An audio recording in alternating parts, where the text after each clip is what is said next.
is Earth. If there's going to be an organized resistance against us, its birthplace will be there. You could be right.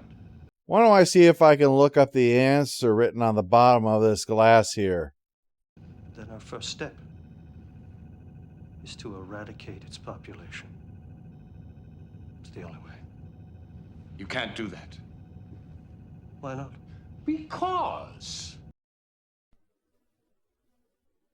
Oh, sorry, what was I saying again? A true victory is to make your enemies see they were wrong to oppose you in the first place. To force them to acknowledge your greatness. Ah, Dukat, you are quite the humanitarian. I just worry about what meaning of that word applies to you. Then you kill them. Only if it's necessary. We get an interesting bit of insight into Dukat here, what sets up for next week's review in Waltz.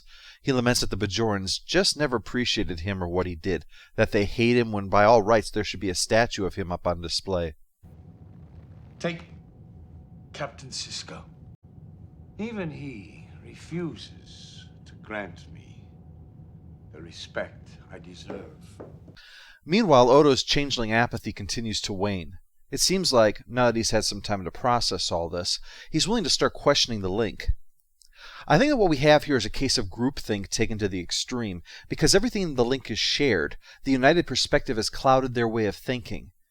It's like on a forum where everyone of dissenting opinion has been banned or driven out. The remainder grow more and more entrenched that their beliefs are right and that disagreement is crazy or stupid, even if outside they're actually in the minority. You know, like saying that laying a broken sword on wet soil and hitting the cold metal with a hammer long enough will make it good as new is realistic. That's why the female changeling makes the biggest blunder she possibly could. She says that Kira will be executed for Odo's own good. To a changeling in the Great Length, what she says makes total sense. Just remove the one thing that's holding him back and Odo will complete his return to them. Of course, Odo doesn't have that groupthink, so he's horrified at the idea. And while he doesn't storm out to free her, he also rejects the offer to link. This is no time for love, Dr. Jones. Back in the Battle of the Eye Candy, though, things are tough. Ah, fire. Okay, I got this. Hold on. Give me a second. 1, 2. Ah, fuck! Okay, that's a bit of what in military jargon is called a setback, but luckily the Klingons finally show up and start helping out, clearing enough of a path so that at least the Defiant can break through and head towards DS9. But watching on the battle computer thingy, Dukat's confident that there's nothing Sisko can do. And really, if the combined Cardassian Dominion fleet that took this station had that much trouble, it's a pretty valid point. Incidentally, we see Dukat playing more and more with Sisko's ball. Even fiddling with it while they watch. I think Dukat's holding on to it because it's so close to the end, and when Sisko dies, it will cease to be a message and instead be a trophy from his greatest personal adversary. Quark finally decides he's going to need allies if he's going to do something, but since Morn's off at his mother's birthday party, that just leaves Ziyal. The two knock out the guard, and in a moment that you could appreciate as a shining one for him, even though it really shouldn't be happening, Quark shoots down the two resisting Jem'Hadar guards so that he can free the rest. Kira tries to get Rom to the computer to shut it down, but there's that small matter of numerous super soldiers that are in the way. Luckily, Odo has picked his side and leads his deputies in an ambush, clearing a path so that Rom can get in there and, of course, shut it down at the last minute.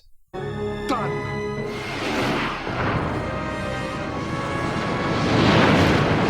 Uh-oh.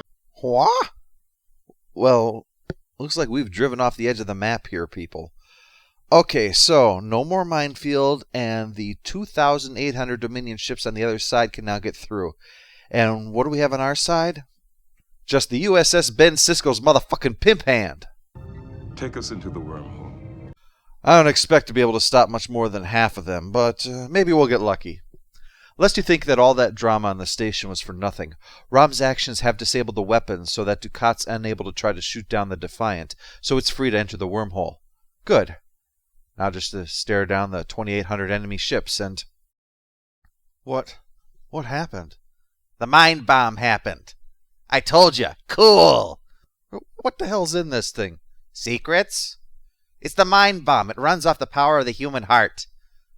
I mean emotions. God, why do you people always assume the worst? So it amplifies your emotions as a weapon? After it sucked them out of you and left you utterly soulless, basically yes. Who should we try it on next? The Borg? Oh, that's real clever, Captain No-Duh. Way to think outside the box. The Vulcans? No, Tuvok would be grief-stricken. Unless I sucked out his emotions first. What actually happens is that Sisko flew into here, possibly, in the hopes that the Prophets would notice he was facing down several thousand warships in their living room. It's admittedly uncertain whether he didn't see it coming or if he's just feigning ignorance, but either way he implores the Prophets to take a stand and help Bajor, which they finally agree to, but at a price. Sisko will find no rest on Bajor, they say, not even at the Motel 6 where they always leave the light on for you. So yes, the Prophets do their thing and the fleet disappears, leaving only the scent of potpourri. I'll talk about this in the accompanying Dominion War video, but for now, with a successfully cast Wrath of God, the station is defenseless, and with more ships breaking through the Dominion lines, they have no choice but to fall back to Cardassian space so they can try to rebuild their forces using what resources they have here.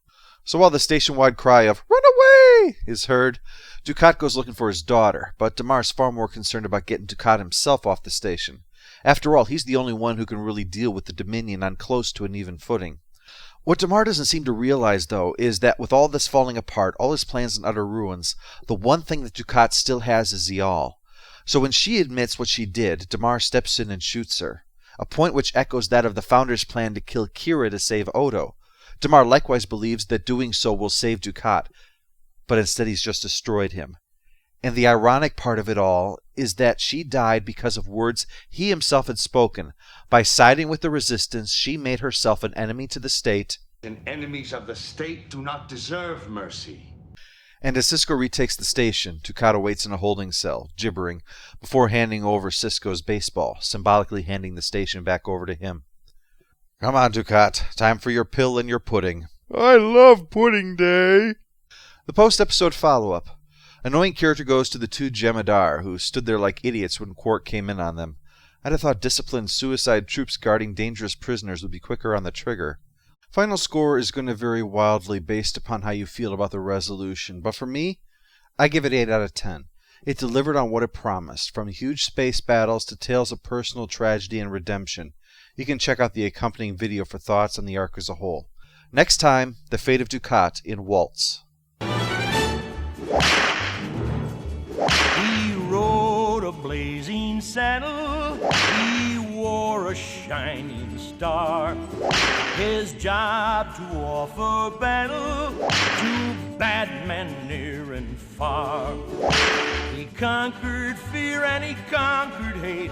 He turned dark night into day. He made his blazing saddle a torch to light the way. Now you've ruined it.